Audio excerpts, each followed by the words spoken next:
네, 인사드리겠습니다. 마이크 대표하고 있습니다.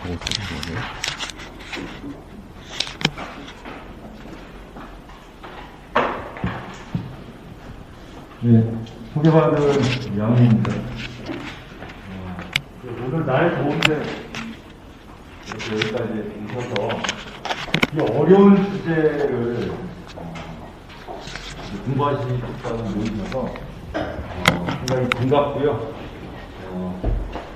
오늘 이렇게 여기까지 오신 그 의지와 또 선생님들 앞으로 활동에 제가 부응하도록 나름 이제 열심히 강의를 하도록 하겠습니다. 우선 에너지 전환 회유 사회적 협동조합부터 좀 설명을 좀 드릴게요. 저희는 작년에 창립을 했습니다. 한 1년 지금 2개월 된 신생 지금 사회적 협동조합인데요.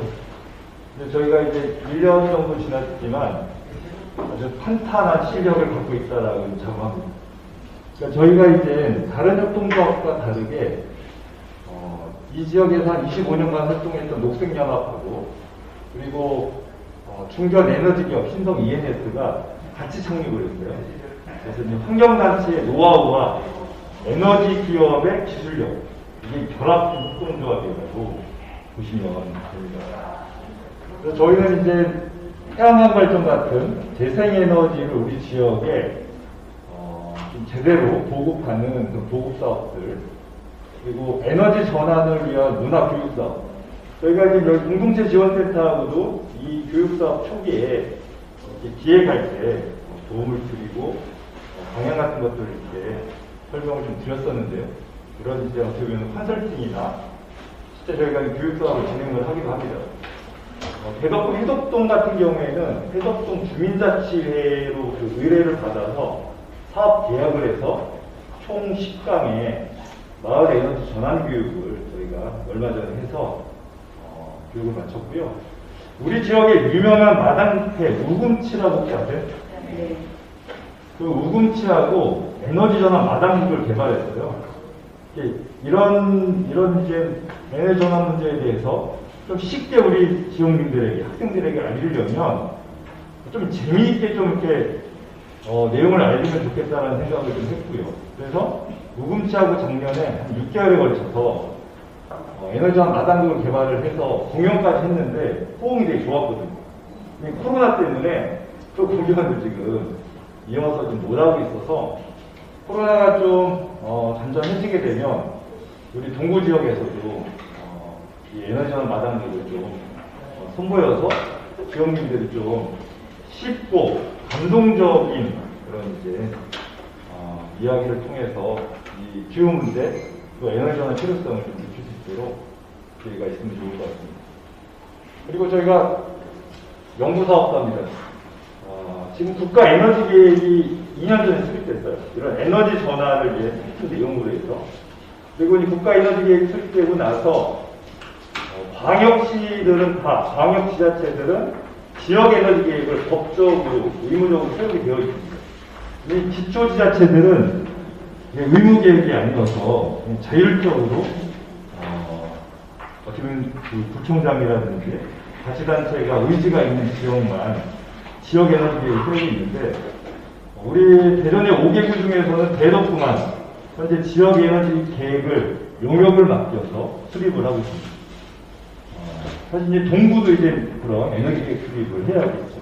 우리 동구 지역에서는 재생에너지를 어디다 설치할지, 지역 주민들을 어떻게 참여시킬지, 지역 주민들에게는 어떤 이익 같은 거를 어떻게 그러면은 나눠줄지, 그리고 이런 에너지 교육 사업을 학교나 우리 주민들에게도 어떻게 하는 게 효과적으로 할지를 그 에너지 계획 안에 다 담아서 행정에서 민관이 좀 체계적으로 착착착 진행을 해야 되는데 아직 동구나 다른 지역에는 에너지 계획이 없어서 좀 아쉬운데요. 저희가 그런 에너지 계획을 수립할 때 전문가들과 함께 관련 연구 사업도 하고 있습니다. 그리고 저희가 작년부터 하고 있는 사업 중에 아파트 경비실에 인기 태양광 발전기를 설치를 해드려서 경비원분들이 눈치 안 보고 에어컨 켤 수 있도록 하는 사업을 하고 있거든요. 그걸 이제 에너지 복지 사업이라고 해서 저희가 나는 사용원 사업을 하고 있는데 그런 사업들이 저희의 사업 내용들입니다. 그래서 앞으로 이렇게 이 마을이나 우리 지역에서 에너지 전환 관련된 이런 재생에너지 보급, 교육, 연구 이런 사회보험 사업을 저희가 이제 본격적으로 하려고 지금 일들을 하고 있고요. 우리 동구하고도 이런 일을 하려고 지금 이렇게 공동체 지원센터하고 협약도 맺었고 지금 우리 이렇게 또 양성되는 우리 주민분들과 앞으로 활동을 하려고 생각을 하고 있습니다. 탄소 중립이라는 얘기 많이 들어보셨죠? 네.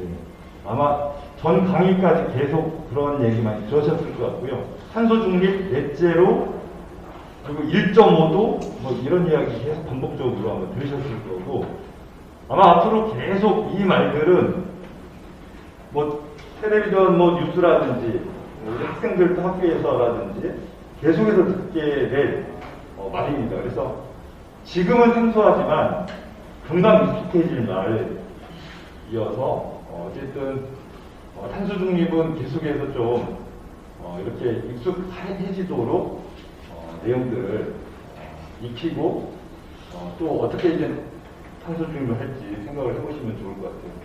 탄소 중립과 넷제로가 같다라는 건 아시죠? 같은 말. 네.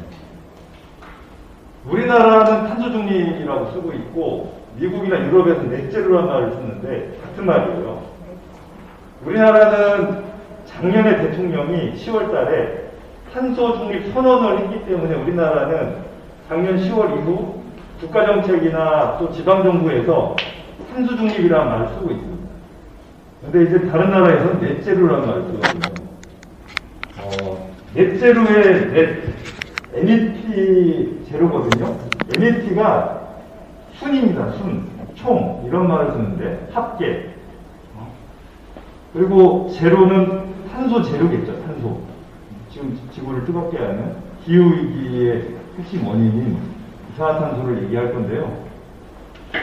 이산화탄소를 아예 배출하지 않는 0이 아니라 그거는 현실적으로 좀 어렵거든요. 뭐 산업, 교통, 우리 생활에서 이산화탄소를 줄이고 감축을 해도 이렇게 도시 생활이라든지 또 우리가 여러 가지 혜택을 받으려면 CO2가 나올 수밖에 없는데 감축하고 감축해도 그러니까 뭐 지금의 CO2 배출의 뭐 80%를 감축한다. 그럼 나머지 20%는 기술로 이렇게 그걸 포집하거나 아니면 이제 나무 같은 걸 많이 심어서 자연에 흡수해서 결국엔 0으로 만든다는 게 넷제로입니다. 그래서 순 배출량이라는 말, 여기서 포인트는 순입니다. 순 배출량이라는 말이 핵심이라는 거를 아시면 됩니다. 그러니까 무조건 배출하지 않는 0인 상태가 아니라 순 배출량 0, 이 순의 포인트가 있다는 거를 기억하시면은 어디 가서 제대로 배웠다는 얘기 들으십니다.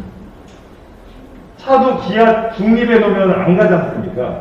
탄소 중립 그런 뜻이죠. 그래서 여기 핵심은 순 배출량의 순에 있다라는 걸 좀 기억을 해주시고 최근에 이런 이제 탄소 중립 관련해서 마을에서 이런 강의 같은 것들 많이 요청을 하고 있어요. 특히 이게 한 달 정도 사이에 이런 변화들이 좀 지금 생기고 있는데 5월 말에 P4G 정상회의 했다라고 아마 뉴스에서 아마 보셨을 겁니다. 우리나라 대통령이 주관해서 온라인으로 세계 정상들과 이 기후 문제와 관련해서 회의를 했는데요.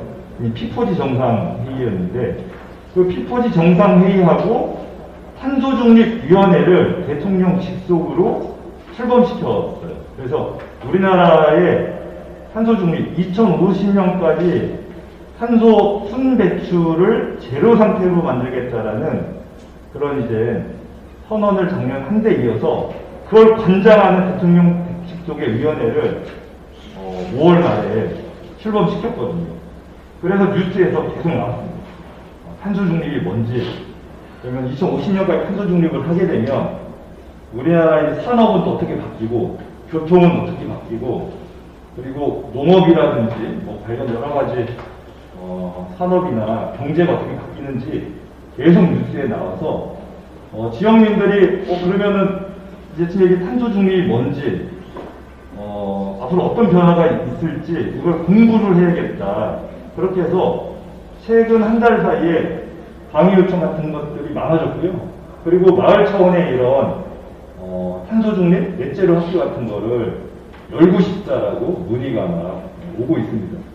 우리 동부공동체 지원센터는 피포지 정상회의 전에 우리 김상기 팀장이 이렇게 앞을 내다보고 이런 강의를 준비해서 시작을 했는데요. 아마 우리 동구가 이제 본격적으로 이 학교를 시작으로 해서 탄소 중립 정책을 하기 시작했다라고 보면 될 것 같고요.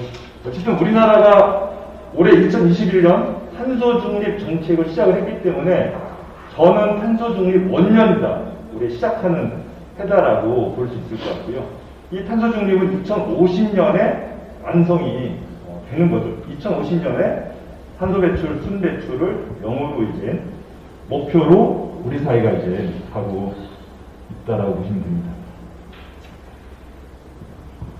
어쩌면 이 거창한 이야기를 저는 이렇게 전기 버튼, 우리가 이제 집에서나 사무실에서 이렇게 쉽게 이제 누르면서 전기 쓰고 있는 이 전기 버튼 뒤에 어떤 일이 있는지 그거를 쫓아가는 것부터 시작이라는 생각이 듭니다.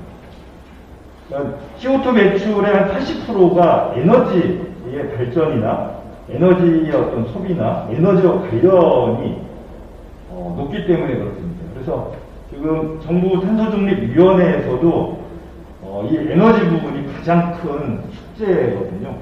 그래서 우리가 쓰는 이 에너지, 대표적으로 이 전기, 전력이 과연 어떻게 오는지 이 버튼 뒤에 이 전기가 우리까지 그 집이나 사무실까지 오는 그 여정을 한번 쫓아갈 필요가 있을 것 같습니다.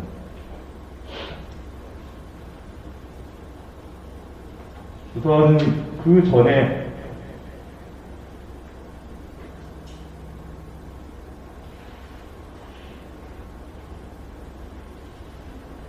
그 기후 관련해서 우선 좀 말씀을 좀 드려야 될 것 같은데요.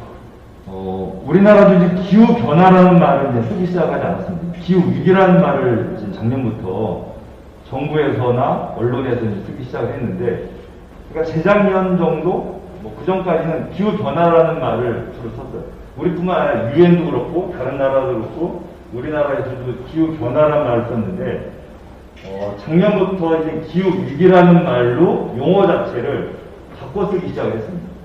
그만큼 심각성을 이제 공식적으로 인지하기 시작을 했다는 거죠. 그러니까 기후 변화라는 말은 그러니까 뭔가 이제 자연스러운 어떤 현상 같고 심각성이 내포되어 있지 않잖아요. 근데 기후 위기라는 말에는 이미 위기가 들어가 있기 때문에 사람들에게 뭐가 좀 심각하고 큰 문제가 있다라는 인식을 주는 말인데요.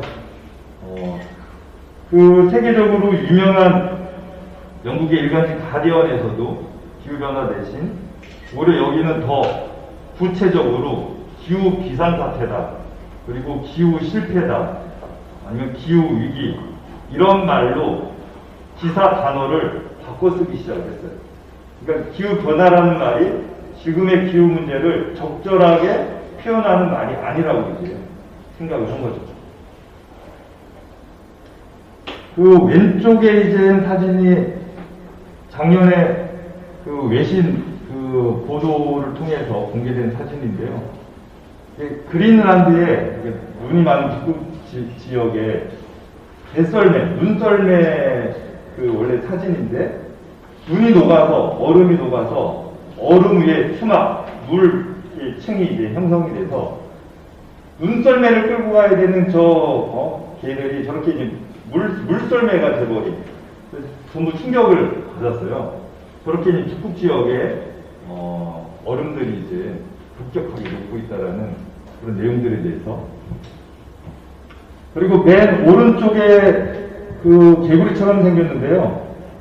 이런 기후이기 때문에 이제 지구상에서는 저 개구리가 멸종돼서 볼 수가 없습니다. 종 자체가 멸종을 했어요. 코스타리카의 숲 늪지에 사는 황금 두꺼비인데요. 이제 저 황금 두꺼비는 한 마리도 지구상에 볼 수 없이 멸종이 됐습니다. 그러니까 이런 기후 문제가 심각해지면 저렇게 양서류나 식물들이 제일 먼저 피해를 입습니다. 식물들은 발이 없잖아요. 어디 움직일 수가 없죠. 그 지역에 온도나 습도가 문제가 되면 그냥 그 지역에서 고사하고 사실은 그렇게 말라 죽어가는 거죠. 양서류들도 멀리 못 가거든요. 그러니까 새나 물고기들은 물길 따라서 이동하고 날아가고 네발 짐승들은 이동을 해서 그 기후가 바뀐 지역을 벗어나서 자기가 원래 살던 그런 지역으로 찾아가서 생존을 하는데, 개구리나 맹꽁이나 두꺼비 이런 종류들은 이렇게 이동 범위가 넓지가 않습니다.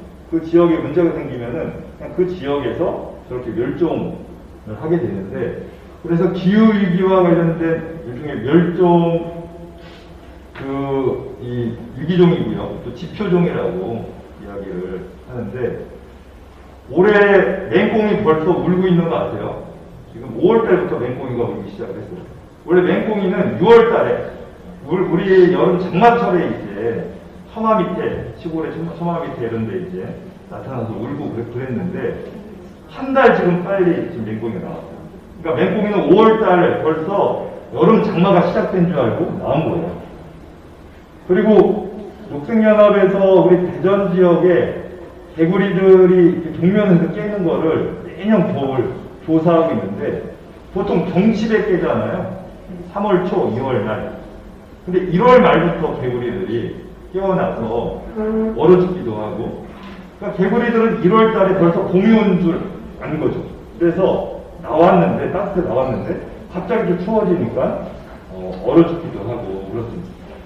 그래서 두 달 먼저 이렇게 나온 그런 이제 겨울을 확인도 했는데, 최근에 그런 변화들이 생기기 시작했고, 요 가운데 있는 개구리인데 아마존 숲에 사는 개구리인데요. 그 숲에 이런 기후가 큰 변화를 가져오면서 저 개구리들의 생활이 좀 달라졌어요. 학자들이 이제 연구하고 해보니까, 원래 개구리들도 우리 사람처럼 부부들이 사이좋게 일부 일처? 말이 좀 그런데요. 그렇게 이제 원앙처럼 그렇게 사이좋게 사는데, 이 개구리들이 일부 다처의 모습을 보이더라는 거예요. 그러니까 이 개구리들이 살고 있는 그 서식지에 이런 환경이 이제 급격하게 악화되면서, 그래도 그 서식처 내에서 가장 좋은 환경에 가장 힘센 수컷이 이제 거기를 차지하면, 가장 힘이 약한 수컷이 가장 안 좋은 환경에 사는 그런 이제 서식 형태가 확인됐는데, 문제는 암컷들의 이제 이 태도의 형태인데, 암컷들이 전부 이 가장 좋은 환경에 사는 이 수컷한테 다 가더라는 거예요.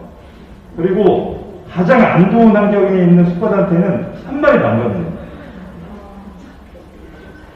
근데 지금 이런 일들이 지금 우리 얘기를 생기기 시작을 했어요. 그러니까 예를 들면 동부 지역에 기후 문제가 심각한 상황이 벌써 이제 오고 있죠. 그러니까 예를 들면은 여름철 폭염이 보통 2주 정도 갔거든요. 7월 말에서 광복절까지. 보통 광복절 끝나면은 저녁에 찬바람 불고 이제 여름은 끝나간다고 생각했거든요. 근데 폭염이 3주, 4주, 30일 이상 가는 해가 이제 사실 나오기 시작을 했어요. 2018년도 되게 더웠던 거 기억나세요? 폭염이 한 달 정도 갔거든요. 그러니까 만약에 동부 지역에 폭염이 한 달 이상 가게 되면 같은 동부 지역의 지역 주민들에게 똑같이 피해가 가는 게 아닙니다. 어떤 사람은 집에서도 에어컨을 방마다 켜고, 또 사무실 갈 때도 지하 주차장 통해서 차에서 에어컨을 틀고 사무실 가서도 에어컨이 켜진 사무실에서 하루 종일 있다 오기 때문에 이분들은 한 달이든 두 달이 폭염이 돼도 사실은 폭염이 있는지도 모를 정도로 지나갈 수 있는 분들이 있어요. 동부 주민들 중에. 근데 집에도 에어컨이 없고 또 일하는 것도 바깥에서 일하고 진짜 하루하루가 진짜 그 폭염에 진짜 이렇게 생명이 위태로울 정도로 고생하는 부분이 동부에 또 있어요. 그러니까 폭염이 이렇게 이어지고 폭염이 강력해진다 하더라도 피해는 이런 이제 개구리들처럼 우리 인간도 다 다르게 온다는 거죠. 그래서 기후위기가 사실은 더 심각한 문제고 사회 문제다라고 보셔야 어떤 본질을 이해할 수 있다. 요 밑에 이제 활처럼 생긴 그 나라가 투발루 공화국. 이렇게 왼쪽에 이제 북극의 얼음이라든지 남극 얼음이 이제 녹으면서 해수면이 올라가니까 물에 잠기는 나라거든요. 그래서 저 나라 사람들은 최근에 이민을 가기 시작을 하는데 주로 뉴질랜드로 이민을 가고 있어요. 근데 이 나라 사람들 중에는 이민을 갈 수 있는 사람이 있고 이민을 못 가고 그냥 저 섬나라에서 해수면이 어디까지 차오를지 모르는 그런 이제 공포와 위기 속에서 그냥 살고 계신 분들이 있습니다. 그러니까 뉴질랜드 당국에서는 아이가 있는 그런 가족만 이민으로 받아요. 그러니까 그 아이는 자기들이 교육시키고 키워서 세금을 내는 국민으로 받겠다라는 거고 노인들만 있는 집은 안 받겠다는 거예요. 그러니까 이렇게 기후 문제가 발생을 하면은 이렇게 투발루 공화국에 사는 사람들이든 우리 동부에 사는 사람들이든 피해와 또 이거를 어떻게 보면 대책을 세우거나 생존할 수 있는 게 다르다라는 거. 그래서 기후 문제는 사회 문제고 여기에는 사실은 불평등이 존재하고 있기 때문에 그 심각성이 사실은 크다. 우리나라도 작년에 이 한국 기후변화 평가 보고서라는 걸 처음으로 기상청과 환경부가 이제 발표를 했습니다. 그 여기 보면은 이제 보통 아까 우리 여름철 이제 폭염 일수가 한 10일에서 한 15일, 7월 말에서 광복절 전까지 보통 일반적인 패턴이 그렇다라고 했는데 이제 30일 이상 늘어날 가능성이 높다라고 이야기를 하고 있습니다. 사람이 예측 가능하면은 이 폭염이든 폭우든 사실 별로 두렵지 않죠. 피하거나 여러 가지 대책을 세울 수 있잖아요. 문제는 이런 것들이 예측 불가능하다는 거예요. 그러니까 작년처럼 장마가, 그러니까 폭우가 한 달 내내 30일 가까이 오는 여름이 있고 또 폭염이 30일 내내 이어지는 그런 여름이 있거든요. 이미 2018년에는 폭염이, 2020년 작년에는 장마가, 그리고 이게 슈퍼컴퓨터나 정부에서도 예측할 수 없는. 그러니까 우리가 매년 7월 중순 장마 시작돼서 7월 말이면 끝나고 7월 말부터 장마 끝나고 나서 광복절 때까지 그 더위가 있고 그럼 여름이 간다라는 거를 사실 경험으로 알고 있고 여름철 날씨가 그렇다라고 이제 알고 있는데 그래서 이제 준비하는 거죠. 7월 장마 때는 뭐 농사는 이제 어떻게 마무리하고 뭐 7월 말부터 되니까 애들하고 휴가 갔다 와서 일주일은 좀 시원하게 있고 한 일주일 버티면 여름 끝나겠지. 그렇게 나는 각오를 지금 갖고 있기 때문에 더위가 오는 게 사실 그렇게 크게 걱정되지 않았는데 이제는 이게 우리가 알던 경험에서 알던 그 여름철 날씨가 아니어서 어떻게 우리가 준비하고 또 각오를 가져야 되는지 사람들이 이제 선동을 하기 시작을 했다라는 거예요. 거기에서 사실은 공포와 지금 이런 위기감이 이제 커지고 있습니다. 코로나와 같은 이러한 전염병도 앞으로 더 이제 늘어나거나 더 강력해질 거라고 경고를 하고 있고요. 사과 같은 거 한반도에서는 이제 재배하기 어렵다라고 얘기하는데 이미 이런 게 시작이 됐어요. 작년 여름에 가뭄이 이제 장마가 한 달 넘게 진행되면서 과수농가들 다 사실은 망했거든요. 그러니까 이거는 되게 보수적으로 이제 예측한 거거든요. 앞으로 한 15년 후에 이제 이런 일들이 일상적으로 온다는 거예요. 일상적으로. 근데 지금 폭염이 30일 이상 길었던 2018년은 이미 이게 2018년 벌써 온 거예요. 작년에 이제 장마가 이제 30일 가까이 됐던 거는 이미 장마가 벌써 온 거죠. 이게 매년 여름 이제 그렇게 되지 않는 거여서 그런 거고, 이거는 이제 일상화 된다는 걸 얘기하는 겁니다. 그래서 이미 이런 기후의 심각성은 우리에게 아주 가까이 오고 있다는 걸 이야기하고요. 특히 이런 문제가 되면은 식량 문제가 매우 중요해집니다. 식량, 물, 뭐 이런 것들이. 앞으로 이런 기후 문제로 인해서 벼 생산성이 줄어들 거라고 이야기를 하는데, 우리나라가 식량 자급률이 지금 쌀을 제외하고는 사실은 거의 뭐 제로거든요. 이 쌀 때문에 안정적인 지금 우리 먹거리 문제가 이렇게 유지가 되고 있는데, 이 쌀 생산성이 줄고 중국이나 다른 데로부터도 이게 수입하기 어려운 상황이 되면 아주 큰 혼란이나 문제가 될 수도 있습니다.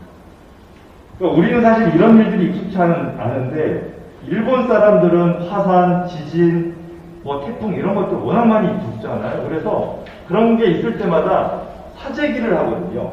우리나라 사람들은 지난번에 사재기를 한다고 했지만 사실 사재기를 하지 않은 건데, 일본 사람들 사재기 하는 걸 보면은 대부분 물, 그러니까 생수, 그리고 쌀, 라면, 그리고 에너지, 그러니까 뭐 랜턴에 들어갈 배터리나 이런 것으로 사재기 하거든요.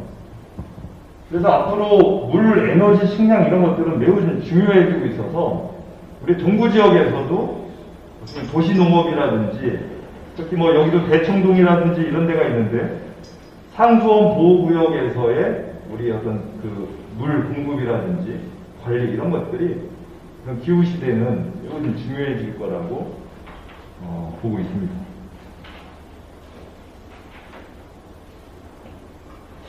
아까 전기 버튼 뒤의 그 구조를 좀 본격적으로 좀 어떻게 보면 들어가 보면, 왼쪽에 있는 그 지도가 우리나라의 전력 그 노선망입니다.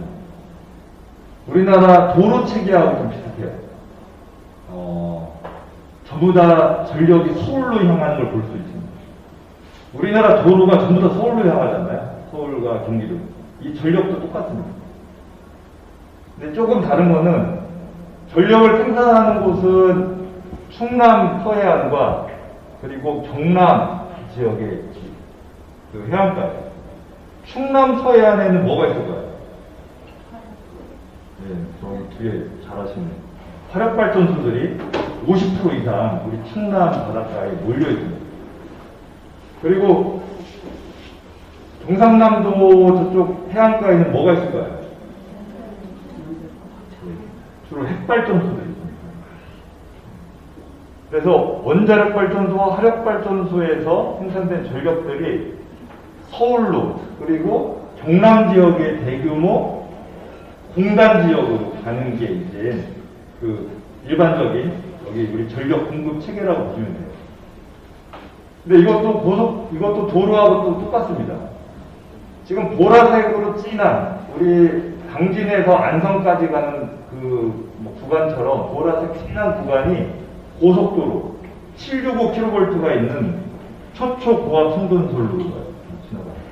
그러니까 생산 지역에서 수도권 가까이까지 초초고압 송전솔로로 이제 가장 단거리로 쭉 그 전력을 공급해서, 거기에서 국도와 같은 3, 4, 5kV 송전솔로가 또 수도권 더 가까이 이제 공급이 됩니다. 그 다음에 지방도로와 같은 154kV의 송전솔로가, 그리고 맨 마지막에 전봇대를 통해서 아파트 단지나 공장으로 전력이 공급되고 있거든요. 근데 문제는 이게 고속도로나 그 지방도로 뭐 이런 데 주변에 살면 소음이나 뭐 여러 가지 피해들이 있잖아요. 뭐 이렇게 경관도 거리도. 근데 발전소나 송전솔로는 도로보다 더 큰 피해를 주거든요. 우선 우리 충남의 화력발전소 지역에 이제 그 피해를 보면, 석탄을 떼서 이제 증기 터빈을 돌려서 이 전력을 생산하는데 석탄이 이렇게 큰 산처럼 그냥 쌓여 있습니다. 그럼 그게 바람 불면 어떻게 되겠습니까? 날아가서 지역 주민들이 키우는 배춧잎에 되게 붙고 배추 농사 망치고 지역 주민들 코로 입으로 그래서 폐에 쌓이거든요. 그 석탄 가루가. 그래서 보령이라든지 저쪽 서천 지역에는 발전소 주변에 이런 이제 폐암이라든지 호흡기의 질환을 다른 지역보다 훨씬 더 많이 앓고 있어요. 그리고 발전소에 이제 터빈을 시키는 물이 바닷가로 그냥 방류가 돼요. 뜨거운 물.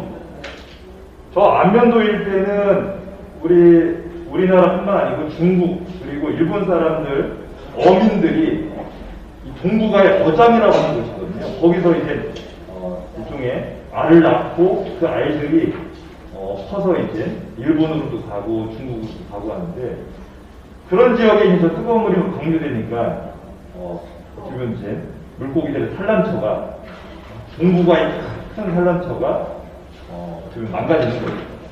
그래서 어민들이 가끔 충남 어민들이 해상시위하는 걸 볼 수 있어요. 배 타고 이제 저거 방류하지 말라고. 그래서 어민들에게 피해를 주기도 하고요. 그리고 저 송전솔로 이런 것들이 지나갈 때마다 지나가는 마을에 다 피해를 주는데 송전솔로나 송전탑이 보이면은 거래가 안 된다는 거예요. 땅이나 집이. 그러니까 송전탑, 송전솔로가 보이는데 누가 와서 거기에 뭐 전원주택? 이사 와서 살고 싶겠어요. 오히려 집값이 떨어지거나 거래가 안 돼서 지역 주민들은 어떻게 보면은 이 경제적 피해를 바로 보는 거죠. 그리고 저게 일종의 한국 사람들에게 있는 화병을 이제 유발한다고 하는데, 그러니까 이 경제적 피해를 보는데 저 송전탑이 비 올 때마다 이 빗물이 전선에 이렇게 부딪히면은 지지직거립니다. 그 소리가 되게 크게 들려요. 그리고 눈에 보이지 않는 전자파도 뭔가 있을 것 같은 공포심. 그래서 소리로 또 눈으로 그리고 이제 또 심리적으로 이런 거를 이제 일상적으로 보면서 살다 보면 병이 안 생길 수밖에 없겠죠. 그래서 실제 우리 지역 저 송전솔로가 지나가는 곳 발전소는 없지만 청양이라든지 예산이라든지 이런 지역들도 저 송전탑과 송전솔로 때문에 피해를 많이 받고 있습니다. 근데 이런 것들은 학교에서도 학생들한테 전기가 어떻게 생산돼서 우리 이런 집에까지 오는지 학교까지 오는지 가르쳐주지 않거든요.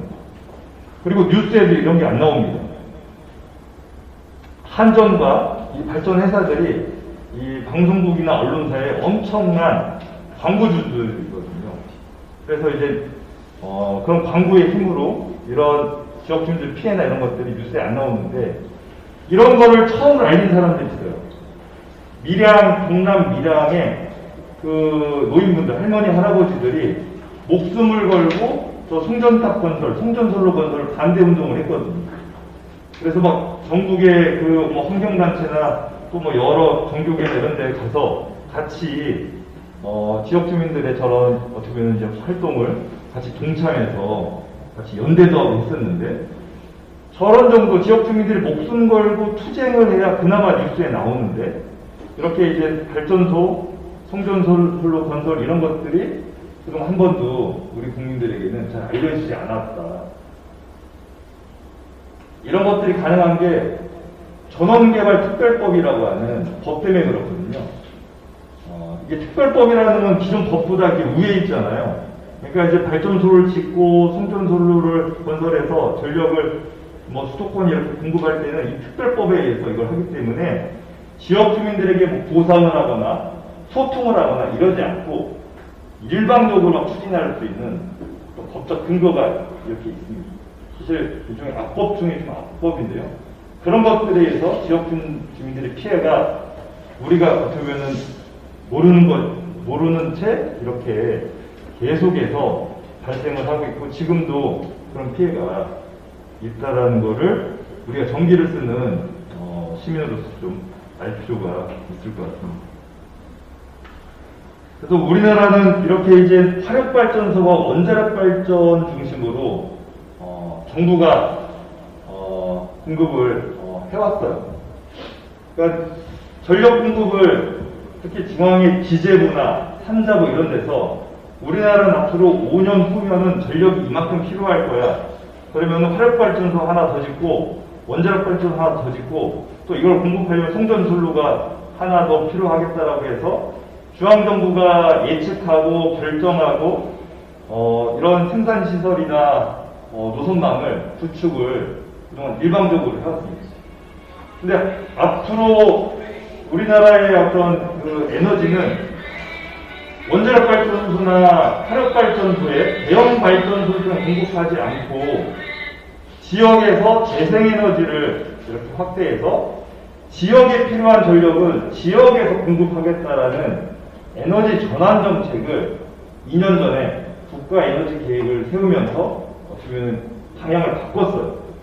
그래서 원자력 발전이나 이제 핵발전소는 수명이 다하면 그걸 폐쇄하고 신규로 더 짓지 않고 재생에너지를 늘리겠다라는 게 에너지적 정책의 핵심입니다. 그러니까 동구 사람들이 필요한 전력은 동구 지역에서 생산을 이제 앞으로 하자라는 거예요. 그리고 이제 그러면은 기재부나 산자부 역할보다는 우리 동구청의 역할이 중요해진 거죠. 우리 동구에는 태양광 발전을 설치할 만한 장소가 여기 이런 데가 있다라고 장소를 파악하고 그럼 그곳에 어떤 식으로 발전소를 짓는 게 좋을지 그러면 태양광 발전이 화력발전소만큼은 피해가 많지 않다 하더라도 혹시 주변에 어떤 피해가 있을 건 없는지도 확인도 하고 그런 걸 지역 주민들하고 소통도 하고 또 지역 주민들이 발전 사업에 참여해서 발전 수익금을 가져갈 수 있는 방법은 없는지 이런 것들을 이제 지역에서 해야 되는 시대가 된 거예요.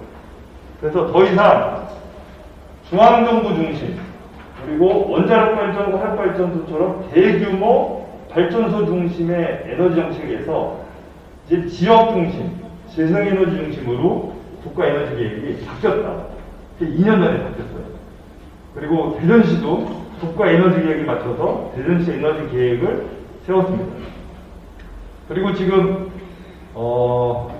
기초 지자체들도 에너지 계획을 의무적으로 세울 것을 중앙정부가 지금 검토 중에 있어요. 그럼 동구청에서도 에너지 계획을 세워야 됩니다. 그러니까 그런 이제 에너지 전환 정책에 발맞췄어요.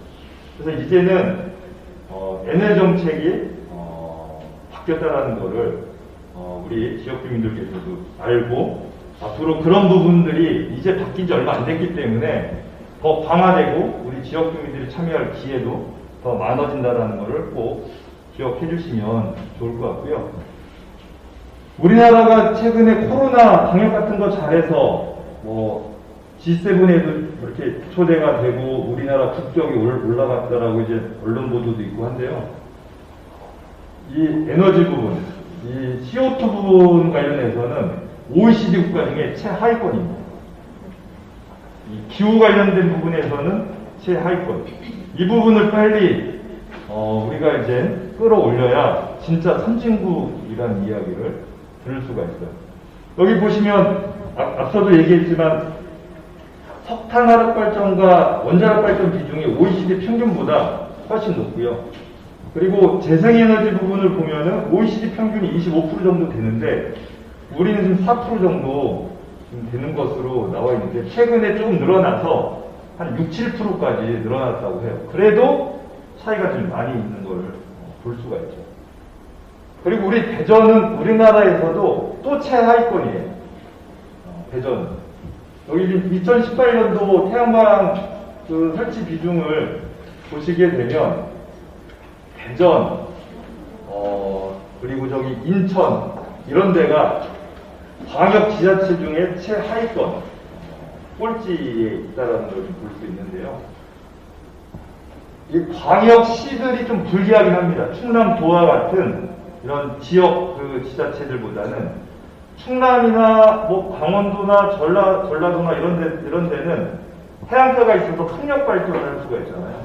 그래서 풍력 발전 그리고 땅도 넓어서 태양광 발전을 할 수가 있는데 우리 대전시나 광주시나 이런 데는 인구는 많고 또 사람들이 이제 많이 모여 살다 보니까 비어 있는 땅이 없어요. 그래서 태양광 발전 같은 거 할 수가 없고 풍력 발전은 아예 사실은 인원 때문에 할 수가 없어요. 그래서 사실 불리한 건 사실이지만 광주나 대구나 다른 지자체와 비교하면 대전이 어쨌든 변명거리가 되지 않는다라고 볼 수 있습니다. 그래서 현재 우리는 에너지 전환 정책을 최근에 시작을 했지만 우리의 현재 수준은 이렇게 아주 그냥 미흡하고 바닥인 상태다라는 걸 좀 아시고 이제 우리 할 일이 많이 있다라고 보시면 될 것 같습니다. 그래서 정답 바로 말씀드리겠습니다. 에너지 자립률을 높이면 된다. 에너지 자립률이 그렇게 어려운 방정식이 아닙니다. 이게 지역의 에너지 생산량을 높이고 에너지 소비량을 줄여서 이 자립률을 높이는 거거든요. 그럼 우리 동부 지역에도 뭐 태양광 발전이라든지 뭐 이런 것들을 통해서 재생에너지는 계속해서 늘리고 최근에는 무조건 허리띠 졸라매듯이 절전하는 것이 아니라 기술과 결합해서 에너지 효율화 사업들 많이 하거든요. 그럼 여기에서 어떻게 보면 절전한 거라든지 아니면 발전한 거를 지역의 적절한 곳에 공급하는 그런 이제 지역의 그런 것을 이제 그리드라고 하는데 그런 이제 이렇게 시스템을 통해서 전기를 절약하거나 하는 이런 것들을 최근에 하고 있습니다. 그래서 에너지 소비량은 줄이는 이거를 해야 됩니다. 근데 이제 여건이 다 다르겠죠. 동부하고 유성구하고 하면 여건이 좀 다를 텐데요. 그럼 동부는 동부 지역 실정에 맞게 동부 지역 주민들이 참여해서 동부 지역 스타일대로 해야 되거든요. 그래야 효과적이겠죠. 그런 것을 이제 이런 학교에서부터 이제 공부를 하고 그러면은 시도를 해야 되는 게 우리 과제다라고 보시면 됩니다. 이게 서구 관저동 지역 주민들이 했던 그 사례인데요. 절전소 운동이라는 걸 했어요. 그러니까 절전소란만 들어본 적이 없을 텐데 발전소를 절전에 이제 결합시킨 거예요. 그러니까 내가 아낀 절전량은 남이 쓸 수 있는 발전량이라고 이렇게 생각을 하는 거죠. 내가 이제 전기를 줄이면 남이 이제 그러니까 발전소가 하나 더 안 돌아가도 전력이 공급될 수 있는 발전이라고 더 긍정적으로 이제 생각한 개념인데 저렇게 각 집마다 절전량을 막대 그래프로 그려놓고 저렇게 참여한 가정이 얼마나 전력을 이제 아꼈는지 모은 전력량을 그렇게 이제 막대 그래프로 총량을 이렇게 표시를 해놓은 겁니다. 그래서 저 마을에서 얼마나 많은 전력을 아꼈는지 그러면은 저 마을에 아낀 저 전력은 일종의 발전소처럼 남이 전기를 쓸 수 있는 발전을 했다라고 할 수 있는 거죠. 그래서 저걸 가지고 저 도서관에서는 교육도 하고 캠페인도 하고 했었습니다. 그래서 이런 절전 노하우들도 이제 공유를 하고 했었는데요. 근데 그랬던 어떻게 보면 운동 차원에서 했던 것이 이렇게 이제 제도가 됐어요. 제도가 국민 BR이라는. 그러니까 우리 국민들이 절전을 하게 되면 이걸 국가가 돈을 주고 사는 절전을 사는 이제 시스템을 이제 국가가 하기 시작을 했다. 근데 아무 때나 이게 아낀다고 이게 국가가 돈을 주는 게 아니고요. 여기에서 핵심은 전력 피크 때 재난 문자처럼 국가가 지금 전력을 줄여달라는 문자가 갔을 때 그때 줄인 만큼 국가가 그걸 사겠다라는 거예요, 돈으로. 그러니까 우리나라의 이 전력이 되게 확 튀는 지점이 있어요. 그러니까 전력이 꾸준히 이렇게 평균적으로 이렇게 쓰이는 것이 아니라 여름철 전력 피크 때 그때가 이렇게 푹 튀어서 높거든요. 그럼 요때만 잘 관리를 하면 사실은 발전소 한두 개는 운영을 안 해도 안 굴려도 되는데 요 여름철 요 전력 피크 때 이것 때문에 어떻게 보면 예비 발전소 우리가 갖고 있어야 되거든요.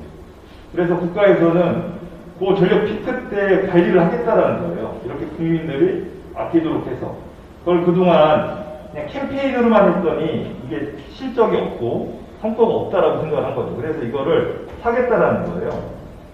근데 이제 이걸 어떤 식으로 사냐? 그러니까 우리 동구에서 공동체 지원센터에서 절전소를 만들어서 여기에 회원들이 가입을 해서 여기에서 이제 전력 피크 때 국가가 에너지를 아껴달라고 할 때 공동체 지원센터 절전소에서 뭐 예를 들면은 2,000명이 전력을 이렇게 그때 딱 아꼈어요. 그러면 그거 가지고도 무슨 거래가 안 됩니다. 이건 기본적으로 거래할 수 있는 높은 거래량이 있거든요. 절전량이. 그러면은 동구 공동체 지원센터 이 절전량하고 우리 동구의 어디 뭐 성당이나 이런 데서 한 그 이 절전량하고 이렇게 몇 개를 같이 합쳐서 그걸 가지고 거래를 하는 개념이라고 보시면 돼요. 그럼 그걸 누가 하냐? 중개 거래업자가 이제 지금 어쩌면 막 만들어지고 있어요. 그런 것들을 모아서 정부에게 이제 어쩌면 거래를 하는. 여기서는 이제 그 전력량만 모으면 되는 거거든요. 근데 이거를 약간 좀 복잡하고 기본적으로 거래량 자체가 이제 높기 때문에 강원도는 강원 비약이라고 해서 먼저 시작을 했어요. 그거를 그렇게 높은 수준이 아니더라도 강원도가 먼저 지급하겠다. 도민들에게. 그래서 강원도는 이거를 먼저 시작을 했습니다. 그래서 이제 전력을 어떻게 보면 이제 이렇게 아끼는 것이 이제 우리 예전에 했던 캠페인이나 운동 차원이 아니라 실제 이렇게 거래까지 가능한 시대가 되고 있다라는 것을 말씀 좀 드리고요. 그리고 에너지, 재생에너지 우리 대전 꼴찌라고 했는데 재생에너지 늘려야죠. 근데 어떤 식으로 늘려야 되냐면 여러 가지 지역 필정에 맞게 늘리는 방법들을 생각을 해야 됩니다. 저 오른쪽에는 이제 충청북도가 일종 실증 사업을 통해서 논에다가 태양광 발전을 한 거예요. 저기 보면은 이제 기둥들이 있는데 이게 이제 몇 가지 저 사업을 할 때 기술적인 어쩌면 좀 전문성이 필요합니다. 이항기가 들어갔다 나오는 딱 그 폭만큼의 이 기둥폭을 가져야 돼요. 저게 너무 넓으면은 이게 비겠죠.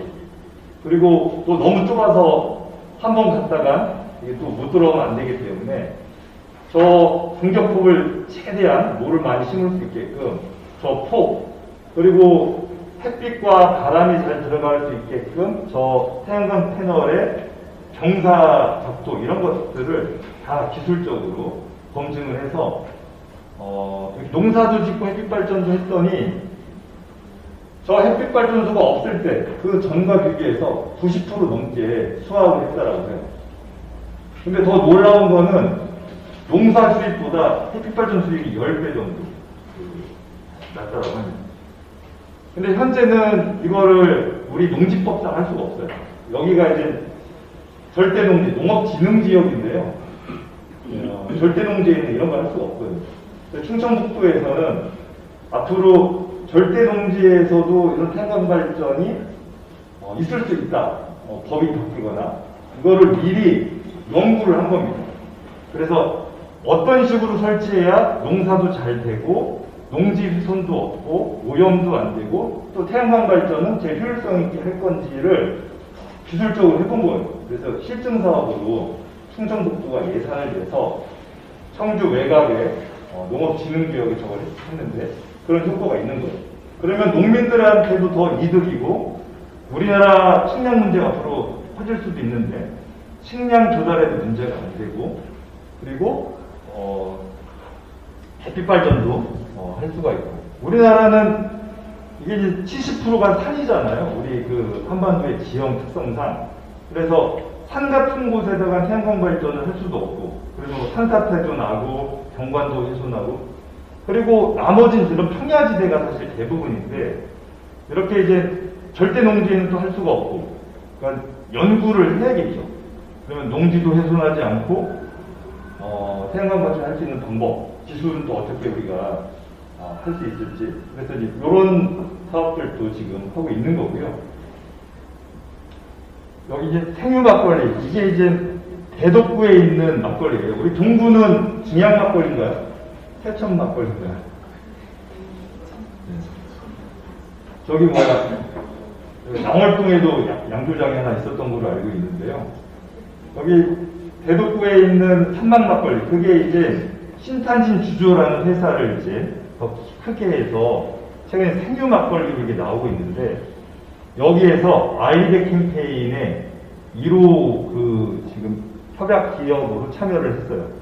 그러니까 재생에너지 100%로 막걸리 공장을 운영해서 막걸리를 만들겠다라는 약속을 한 거예요. 2030년까지. 10년 동안 준비를 해서. 그러면 이 막걸리 공장의 옥상, 주차장, 이런 곳에 태양광 발전을 하고, 또 그렇게 해도 공장을 돌리는 전력을 100% 다 태양광 발전으로 못 할 수도 있겠죠. 그런 거는 햇빛발전소, 다른 햇빛발전소로부터 공급을 받아서 100% 재생에너지로 막걸리를 만들겠다고 약속을 한 겁니다. 그리고 신탄진 주조에서는 막걸리병, 플라스틱병, 이게 투명 플라스틱병이 아니어서 재활용이 잘 안 되거든요. 그거를 바로 투명 플라스틱으로 지금 바꾸는 준비를 하고 있고요. 그리고 향후에는 유리병으로 바꾸는 것까지 검토하겠습니다. 그래서 병의 용기, 그리고 막걸리를 만들 때 쓰는 전력, 이런 것들을 단계적으로 바꿔서 CO2를 줄이겠다라고 막걸리 회사들도 지금 바꾸고 있습니다. 요 알리백 캠페인, 이게 전 세계에 지금 구글이나 나이키나 대기업들 하고 있는데, 편의점에 가시면은 버드와이저, 킨맥주 한번 사실 때 요 우측에 저걸 한번 보세요. 100%라고 써 있는데, 우리나라 편의점에서 파는 버드와이저 킨맥주는 다 알리백 제품이에요. 그러니까 재생에너지 100%로 저 킨맥주 공장을 가동해서 저 맥주를 만든다는 뜻이거든요. 근데 여기 내용을 좀 잘 보면은 윈드 파워, 그러니까 풍력 발전 100%로 이제 만드는 맥주라는 얘기예요. 근데 앞으로 이런 맥주를 유럽이나 미국에 수출할 때 아리백 제품은 세금을 이제 안 매기겠다는 거예요. 그게 탄소세거든요. 이제 아리백 제품 같은 걸 안 하면 별도의 세금을 추가로 더 매겨서 이 탄소를 배출한 거에 대해서 기업에 책임을 묻고 별도로 요금 부과하겠다는 것이 최근의 국제적인 흐름이거든요. 그럼 이 생유 막걸리가 이제 외국에 수출할 때 알리백 제품이면은 우리나라 어떤 막걸리보다 사실은 경쟁력을 갖는 거고요. 그래서 재생에너지를 우리가 어떻게 공급하고 활용하는 따라서 우리나라 산업이나 우리나라 제품의 경쟁력도 새롭게 이제 바뀔 수 있다라고 보시면 됩니다. 이렇게 이제 협약식을 한 거거든요.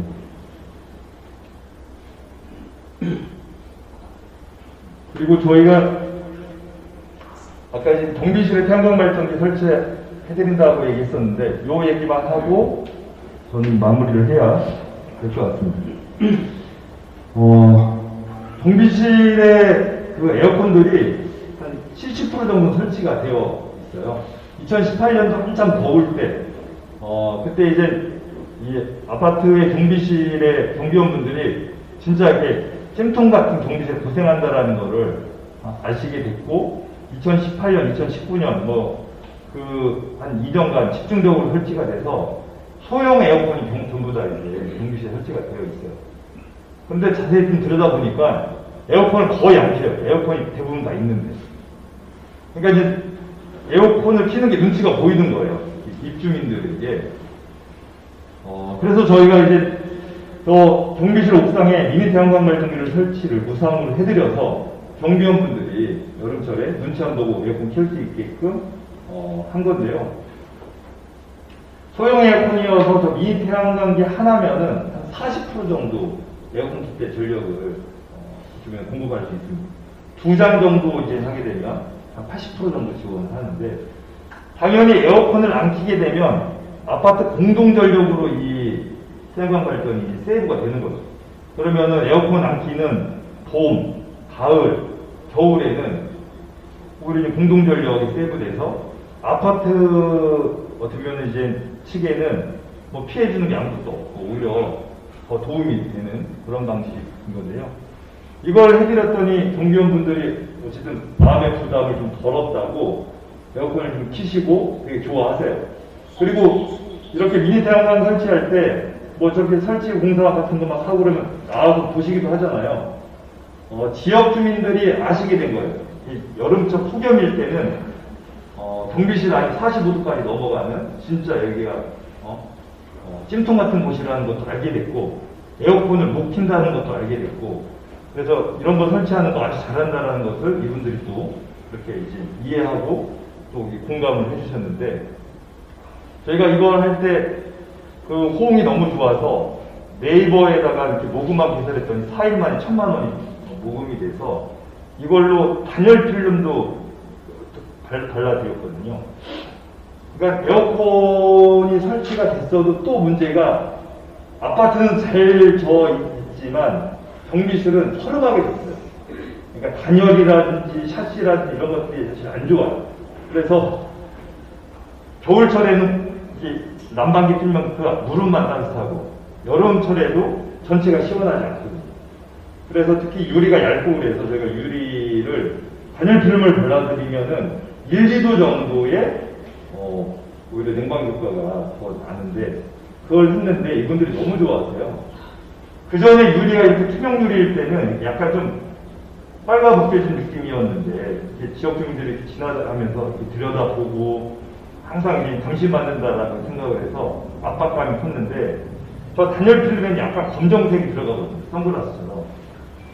되게 안정감을 받고 뭔가 좀 이렇게 본인들도 이제 그 경비실에서 불안감이 많이 줄어들어서 너무 좋다고 그러셨거든요.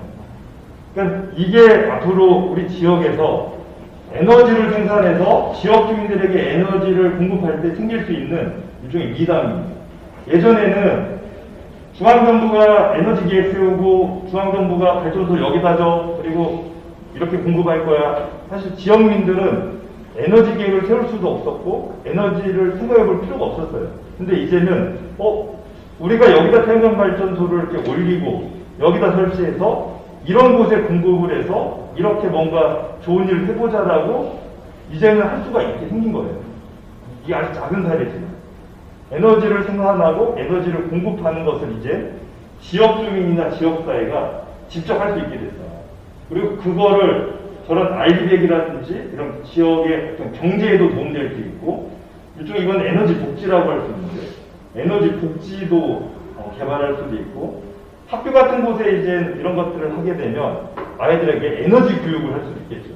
그래서 이제 지역에서 지역 스스로가 에너지에 대해서 설계하고 그리고 이렇게 공급하면서 그 지역에 맞는 에너지 체계 또 에너지의 어떤 활용성을 높이는 일이 가능해졌다라는 걸 좀 말씀을 드리고 싶고요. 나중에 더 기회가 되면 태양광 발전도 이렇게 전력 거래가 이제 가능해졌어요. 우리가 만든 태양광 발전소의 전력을 알리백 아까 막걸리 회사 이런 데다가 우리는 거기다 공급을 하겠다.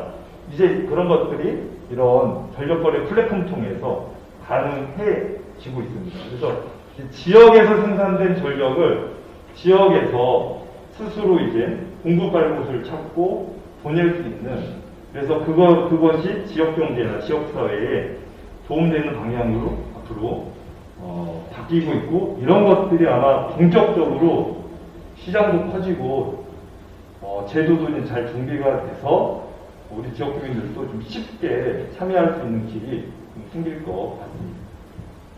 이런 일들이 이제 2021년 올해부터 시작된 일들이거든요. 그래서 변화가 이제 시작됐고, 어떻게 보면 이렇게 이제 공부하고 뭔가 알게 된 여러분들은 되게 빨리 어떤 새로운 변화를 지금 감지하시고, 어쩌면 그런 일에 벌써 이제 출발을 하셨다라고 볼 수 있을 것 같습니다.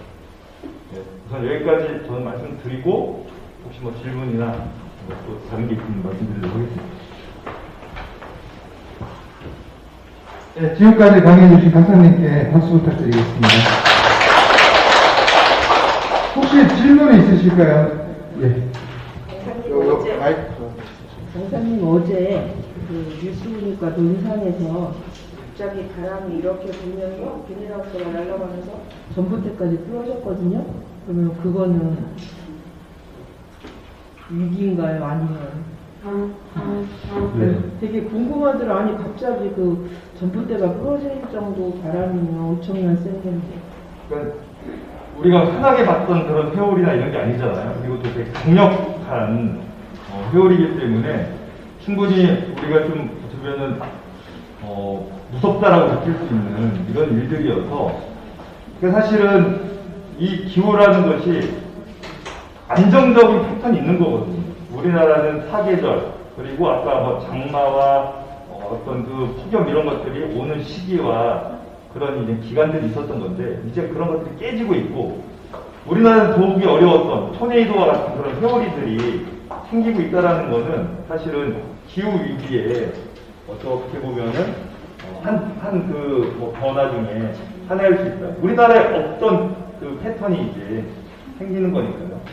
그러니까 우리는 사실 그런 거에 익숙해서 우리 어떤 문화가 있고 어떤 노하우가 있거든요. 근데 그런 것들이 이제 사실은 점점 그 대응하는데 그 어려움을 갖고 있다라는 거에서 사실은 그런 게 전 대표적인 기후위기 문제라고 생각하고 합니다. 그러니까 토네이도 같은 거는 아메리카 쪽에 있는 거거든요. 이쪽에는 사실 그런 토네이도 같은 회오리가 사실은 많은 게 아닌데 최근에 우리나라로 그런 것들이 오고 있다라는 거는 우리에게는 뭐 좋은 변화는 아니라고. 저희 오늘 오늘은 발표하는 발표 안 하시려고 했는데 오늘 저희가 느낀 점을 보면 기후위기에 대해서 좀 더 알게 되었다는 거, 또 에너지 저작이나 태양광에 대한 생각이 변화했다, 뭐 전기를 아껴야 되겠다, 일반적으로 생각은 좀 다 비슷하신 것 같아요. 여기 이제 안 적으신 분들도 있지만 느낀 점은 비슷했고요. 실천할 것들에 대해서는 뭐 절전을 해야겠다, 뭐 재활용을 해야겠다 여러 가지가 있었고, 저는 오늘 제가 오전에 저희 집에 태양광을 설치를 하고 왔어요. 근데 사실은 제가 이제 이 교육을 듣기 전에 신청을 했었고, 그래서 오늘 설치를 했는데, 설치를 했던 이유는 저희 집 그냥 전기세를 조금 아껴보고 여름에 에어컨 좀 많이 틀어보려고 한 거였는데, 개인적인 욕심 때문에 한 거였는데, 수업을 들으면서 느낀 게 이게 결코 개인적인 욕심만은 아니구나라는 생각을 했습니다. 그래서 제가 교육을 받으면서 조그만 실천을 한 게 아닌가 하는 그런 기쁜 마음이 좀 있었고요. 예. 그리고 배운 점은 기본적인 부분 실천하기, 뭐 재생 에너지가 좀 더 활성화되길, 대부분 다 비슷하셨던 것 같아요. 그리고 잘 몰랐던 태양광 에너지에 대해서 알게 되셨다는 분도 계셨고요. 그리고 저희는 이제 제한 사항이 좀 많았습니다. 저희가 이렇게 만나서 공부를 하고 이런 거는 참 좋은데 그냥 요거로 끝나지 말고 지금 여기 저희 오늘 했던 우리 활동가 양성기 모임 자체에서 뭔가 원하시는 분들은 또 하나의 모임을 만들어서 이 교육이라든가 활동이라든가 이런 게 계속 이어졌으면 좋겠다라는 의견이 아주 많았고요. 그렇게 하게 되면 단톡방을 만들어서 서로 연락을 취하고 그랬으면 좋겠다라는 말씀들이 많았습니다. 그리고 또 한 분이 이제 저희가 지금 5강까지 들었는데 사실 저희가 수업 들으면서 특별히 메모를 해도 좀 시간이 지나면 그게 뭐였는지 사실 다 잊어버리잖아요. 그래서 그 교육하셨던 그런 파일 같은 거를 좀 받을 수 있으면 받았으면 좋겠다라는 그런 의견도 있었습니다. 그러니까 이건 아마 강사님께 원하는 그런 내용인 것 같아요. 그리고 만족도는 다양하네요. 10점도 나오시고 9점도 나오시고 뭐 7점도 나오시고 했는데 이제 되게 10점이나 9점 좀 높은 점수를 주신 분들은 다른 걸 떠나서 교육 자체로서 이런 기회가 있고 이런 걸 배울 수 있는 자리가 있고 또 같은 생각을 할 수 있는 사람들을 만날 수 있는 기회여서 좋았다는 그런 말씀이셨고요. 이제 7점을 주신 분은 제가 정확하게 표현은 전달은 못하겠는데 조금 더 뭐라고 얘기해야 되죠? 한번 말씀을 해주실래요? 네, 좋은 의견이셨던 것 같아서. 네. 7점? 네. 들어가 버렸네. 네. 저희가 에너지에 대해서 되게 많이 배웠어요. 사실은 되게 많이 배웠는데 좀 아쉬운 부분이 배웠는데 사실은 좀 더 알고 싶은 부분, 질문하고 싶은 부분이 있지만 사실 교육이 끝나면 그 다음도 연계가 되는 부분들이 없었어요. 그래서 그런 아쉬움들이 있다 보니까 그런 것들 때문에 7점이라는 점수가 나오죠. 네, 그렇습니다. 그렇지만 선생님도 교육 자체에 대해서는 아주 만족하셨다고 하셨습니다. 네, 이상입니다. 고맙습니다. 발표하실 분 정하시나요? 네. 네, 발표합니다.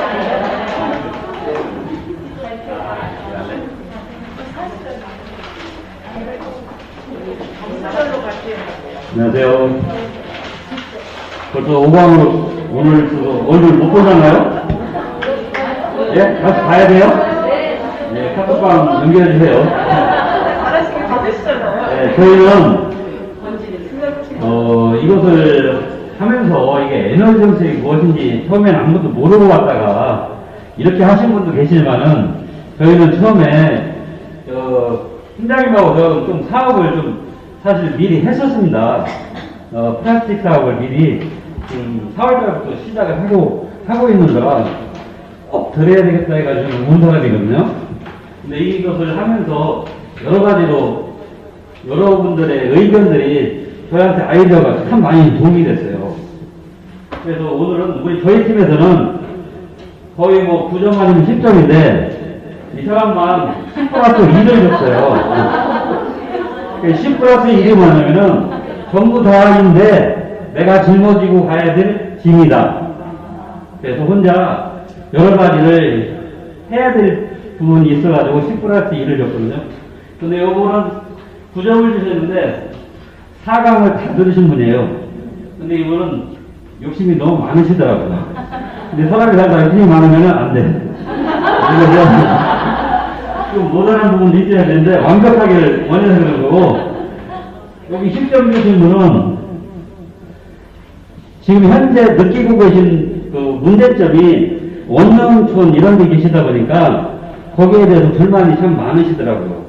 근데 그것은 주택에 살건 아파트에 살건 그 쓰레기 문제만큼은 불만이 다 있으실 거예요. 그죠?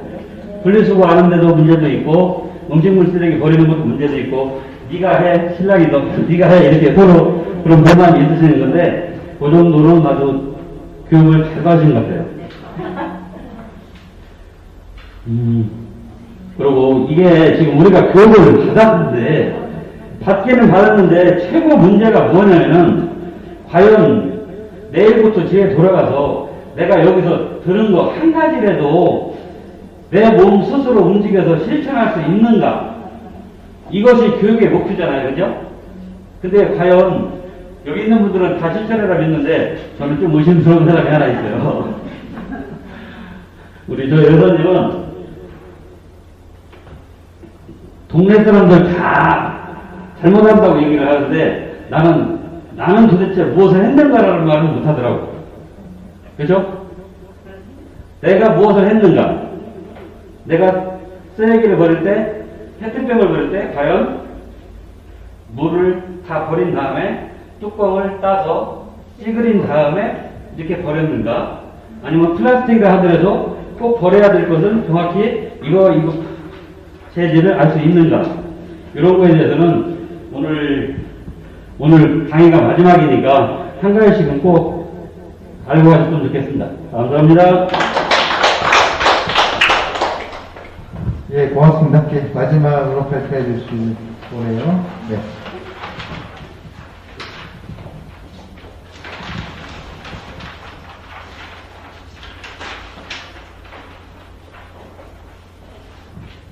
네, 안녕하세요. 저희 모든 5분 의견을 냈는데 10점부터 8점까지 요즘 얘기가 나왔고요.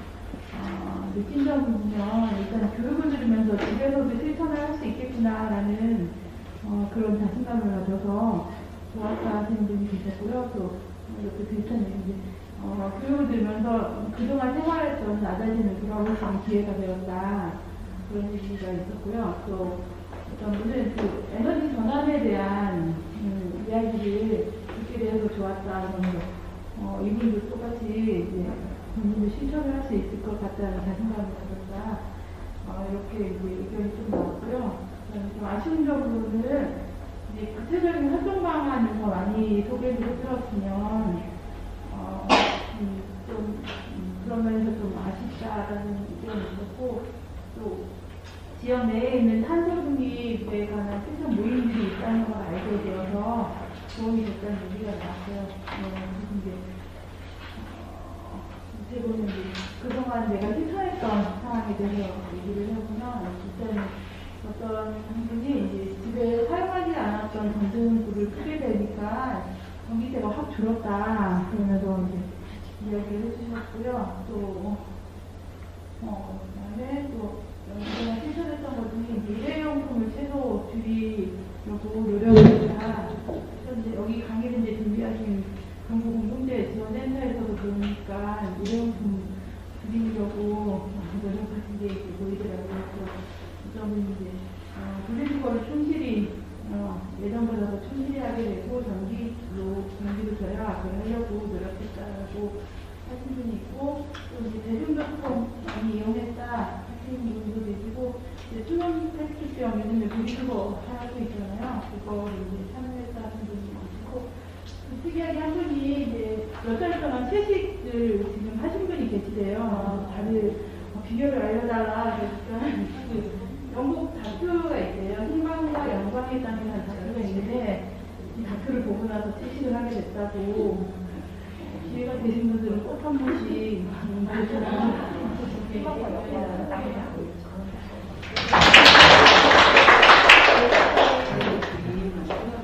예, 고맙습니다. 그러면 지금 여러분들께서 얘기하신 거에 대해서 강사님의 피드백을 듣고 5강을 마무리하겠습니다. 예, 강사님.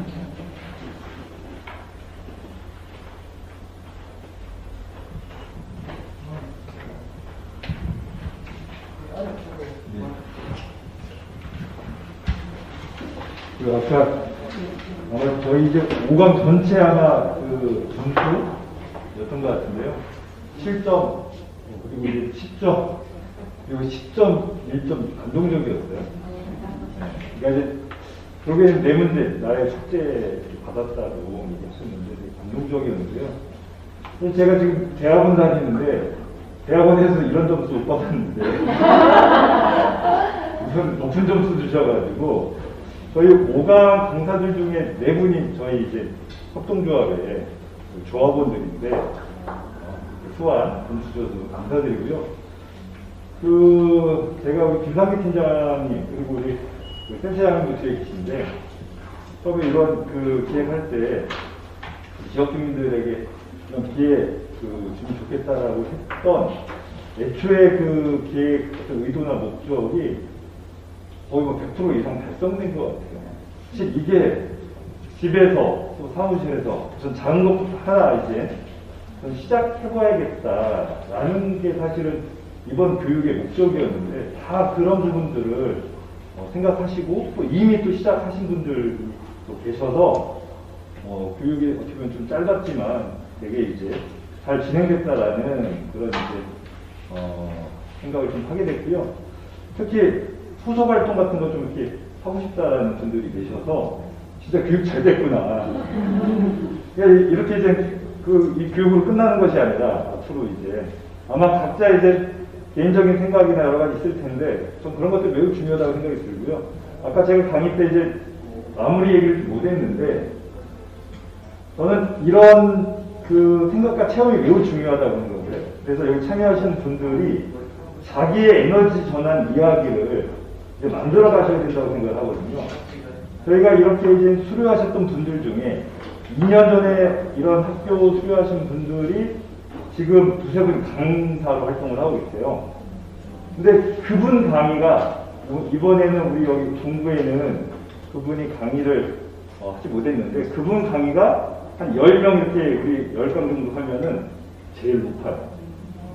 그러니까 저 같은 사람은 전업적으로 하는 활동가라고 생각을 해서 사실 별로 공감하지는 않는 것 같고 어떤 정보나 이런 것들을 이제 습득하는 차원에서 그냥 기초하시고 그분은 우리도 저렇게 학교를 이제 수료하는데 저분은 1년 전에 2년 전에 그렇게 학교를 수료하고 우리 같은 주민활동가였는데 저렇게 강의를 한다라는 그게 눈에 잡히잖아요. 이렇게 나도 저분처럼 저런 활동을 할 수 있겠구나. 그리고 그분이 첫 강의 때 얼마나 떨렸고 그걸 위해서 어떤 준비를 했고 또 자기가 이렇게 강의를 하면 어떤 질문을 하고 또 어떤 자기는 또 이렇게 활동을 하는지 그런 이야기를 되게 많이 공감을 해주셨거든요. 그러니까 그분은 2년 동안 자기의 에너지 전환 이야기를 좀 구체적으로 쓰고 계신 거죠.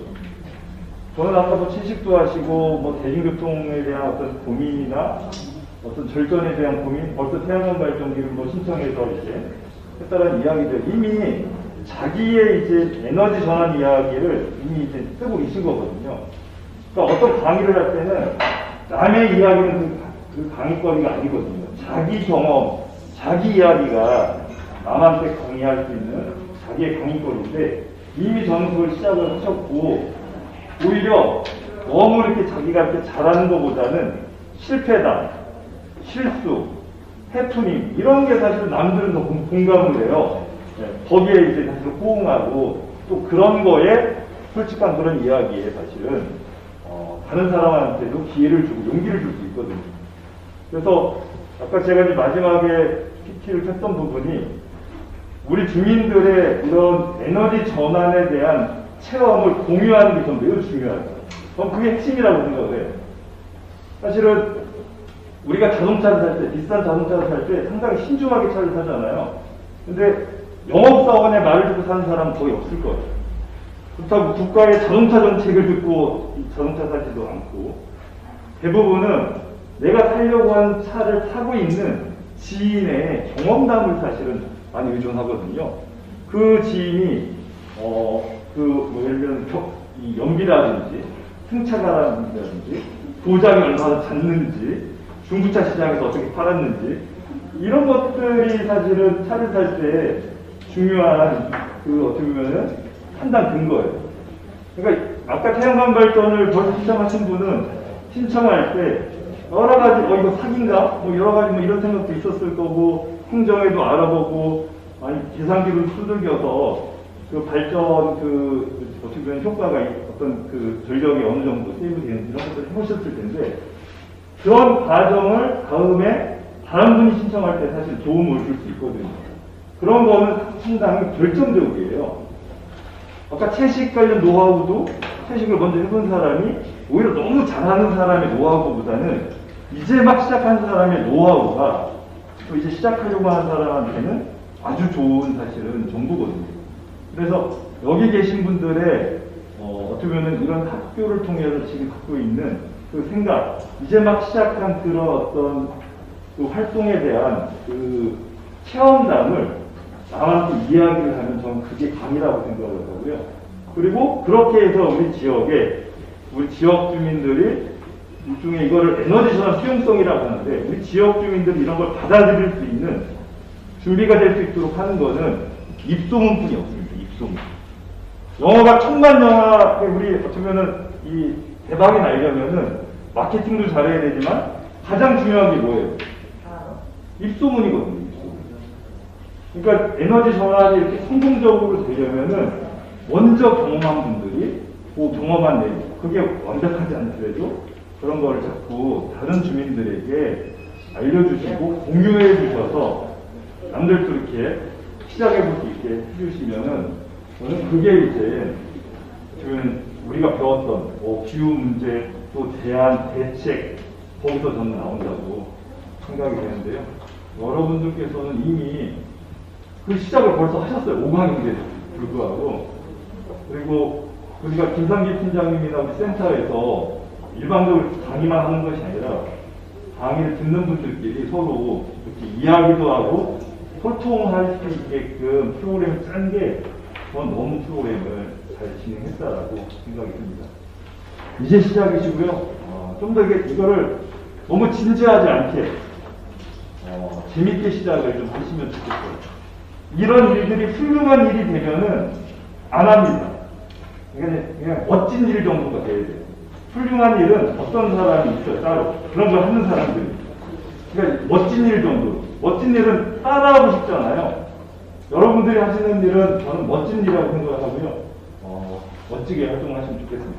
네, 고맙습니다. 예, 감사합니다. 지금 여러분들 얘기하는 것도 그렇고, 강사님 얘기하신 것도 그렇고, 실천 활동 얘기하셨는데요. 그동안 저희가 실천을 많이 했습니다. 여러분들이 얘기해 주셔서, 수료식과 업무 협약식에 대한 편수박을 안 만들고 저렇게 불렀었고요. 네, 채식 위주로 다가를 준비했고요. 벌써 편수박만 하더라도 주장을 바뀐 겁니다. 탄소 중립을 위한 활동을 한 거죠. 그걸 여러분들이 얘기해 주셨고, 우리 센터도 바뀌었고, 이 사업 캠퍼스도 바뀐 겁니다. 그리고 이후에 강의 끝나면은 이제 7월부터 또 기획해서 여러분들 함께 얘기해 주셨던 것들을 진짜 해보는 거죠. 그래서 말씀하셨던 단톡방이라든지 또 정보 공유나 이런 것들은 계속 진행할 거고요. 그리고 여러분들 지금 현수막에 이 현수막을 촬영을 한 거지 않습니까? 그래서 지금 써주셨잖아요. 그걸 들고 저희가 마지막 기념 촬영으로 5강을 마무리하려고 합니다. 끝나고 이제 바로 수료식을 시작을 하겠습니다. 그러면 쓰셨던 거 이렇게 쓰셨으면 좋을 것 같고요. 이쪽에서 찍으려고 합니다.